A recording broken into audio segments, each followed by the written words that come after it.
New York State is taking aim at the rise in COVID-19 among young people. Today, an effort is underway to get students vaccinated, and it could not come soon enough. This weekend alone, Monroe County reported more than 500 new cases of COVID. 346 were people 30 years old and under, and the average positivity rate is the highest it has been in 2 months. Governor Cuomo says the state is taking action. The state of New York announces today we will be giving direct allocations to schools, colleges, universities, so they can vaccinate their students in their facilities. And let's stamp this beast to death while we can. This is the moment of our... Meantime, new COVID guidances from the state has parents and teachers concerned. Kayla Green joins us live. Kayla, the guidance shifts physically distancing to 3 feet for elementary school, but leaves out older students, right?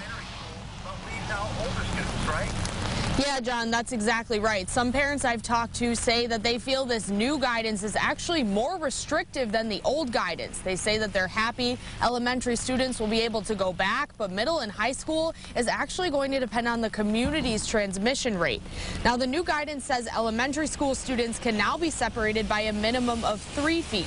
Middle and high schoolers can only shift from 6 to 3 feet if the community transmission rate is considered low enough, and depending on cohort sizes.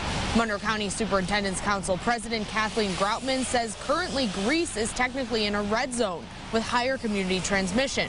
This means her older students can't move to a 3 feet minimum and therefore can't go back in person yet.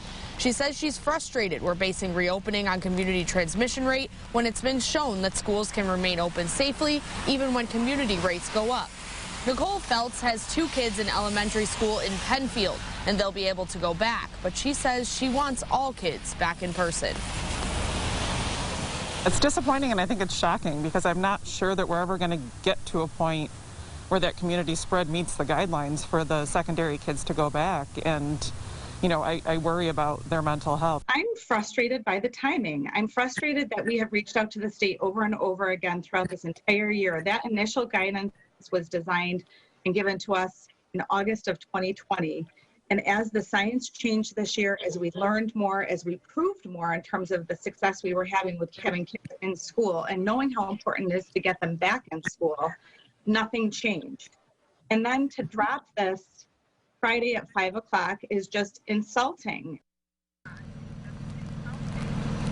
Something else Graupman says she wants more clarity on is the passing of the enforcement from the state to the county governments. Now, County Executive Adam Bello says today that they did just receive this guidance on Friday as well, and they'll be talking with local superintendents and districts this week. He says at this point, nothing is off the table, and he wants to get schools reopened as much as they possibly can.